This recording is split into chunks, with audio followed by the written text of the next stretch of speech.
Cuxton, nice to see you all again. It is that time of the week for my assembly, and this week I am talking to you about our school value of aspire.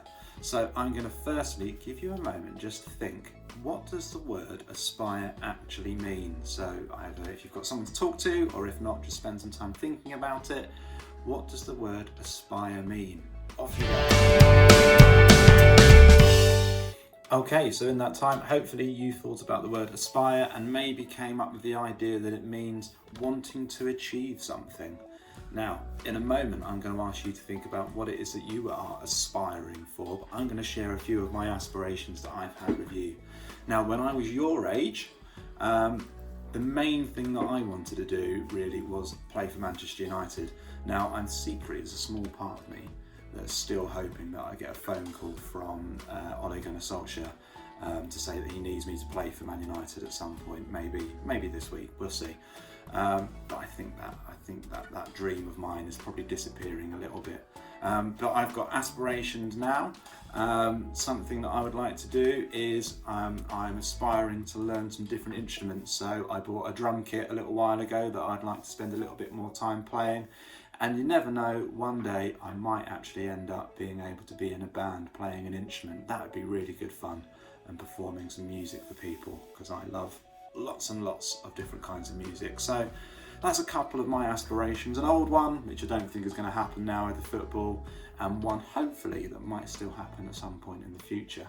So I'm going to give you a little bit of time to think about what it is that you would like to achieve. It could be something that you want to achieve in the short term, maybe before the end of next week. It might be something that you'd like to achieve over the course of this year. It might be something that you just want to achieve when you're older and grown up, and something you want to do then. So I'm going to give you a little bit of thinking time now, and then you can share your aspirations with some people around you if there are some. Okay, so hopefully you've come up with some things that you would like to achieve in the future, and it would be lovely to hear some of your ideas. So if you see me around school, or whenever you come back into school, if you would like to share your aspirations, especially some of the ones about what you want to be when you're older, I find those really interesting. Please do come and find me and tell me what you're aspiring to achieve. So for today's assembly, I wanted to share with you this book, which is called Look Up, written by somebody called Nathan Bryan, and it's a really, really good fun story, which hopefully you'll see ties in with our value of aspire. So here we go. Every night before bed, I set up my telescope and look up at the stars. Mum tells me that I never stop looking up, and my head is always floating in the clouds. But she can't tell me that I look up more than my big brother Jamal looks down at his silly phone.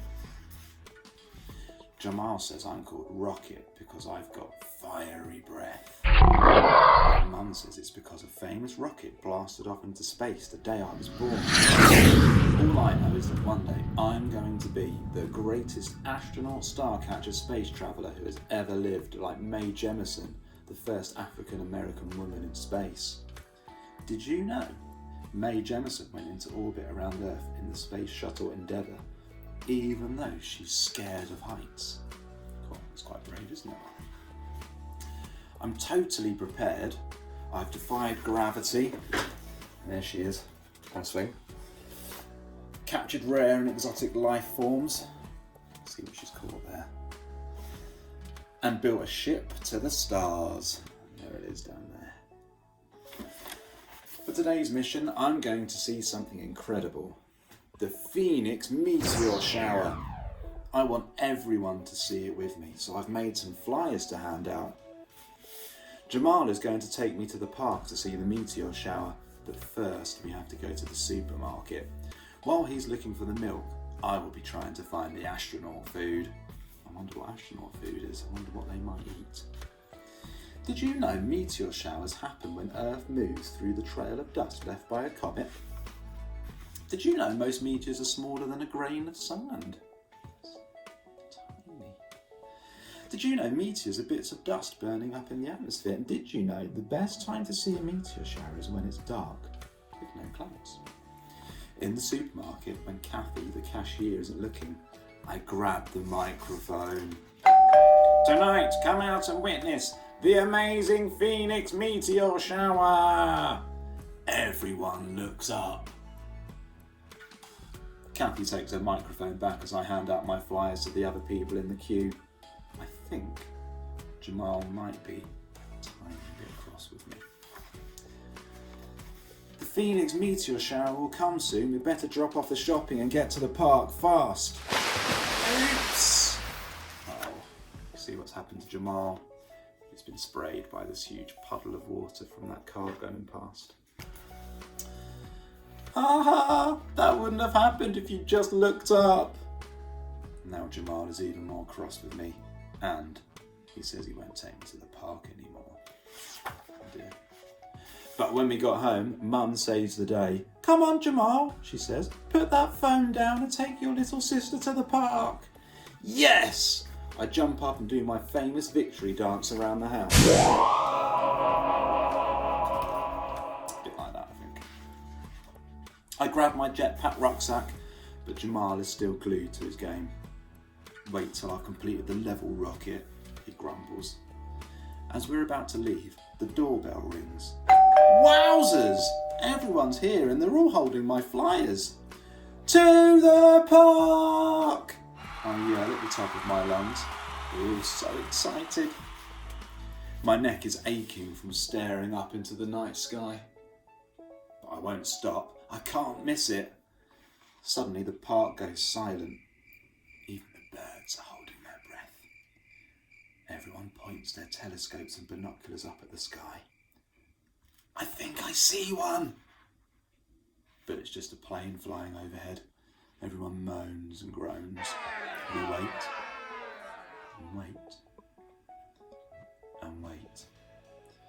It must be nearly time for the park to close. One by one, people start to go home. Maybe the Phoenix meteor shower was just a myth. Maybe that's why Jamal didn't want to come along. Maybe everyone is upset with me for wasting their time. I've never, ever felt this sad before. Jamal looks at me for the first time today. Feels like the first time ever. Turned my phone off, sis, he says. I'm sorry for making you wait in the freezing cold for nothing, Jamal. Let's go home. Suddenly, there's a big bright light in the sky. I wonder what it could be. Look up! The Phoenix meteor shower. I'm speechless, Jamal says. He pulls out his flask and gives me a warm cup of hot chocolate. Yummy. We both sit down on the hill watching meteors zoom across the sky. I'm so happy we looked up and saw them together. Did you know? One day I'm going to have a meteor shower named after me. The end. Now, I hope you enjoyed that story. I also hope that you spotted a couple of things in there that really fit in really nicely with our value of Aspire. At the end, when our main character said that she wanted to have a meteor shower named after her. What an incredible aspiration to have, that something so amazing could be named after you. And then also, right at the start of the story, did you spot what she says? All I know is that one day I'm going to be the greatest astronaut starcatcher space traveller who has ever lived, like Mae Jemison, the first African-American woman in space. So she wants to do brilliant and amazing things in the future, and she is really aspiring and setting her sights high to do something incredible. So a lovely story that I hope you can see fits our value. And I recommend you go out and you find that story. If you can get it from a library when they're open and available for you to collect from, or you get it from a bookshop, because it's really nice to read. To finish off this week, I just wanted to share with you a couple of nice aspirational quotes. Here's this one. Be who you are, but aspire to be better. And also, aspire not to have more, but to be more, which I think is particularly nice.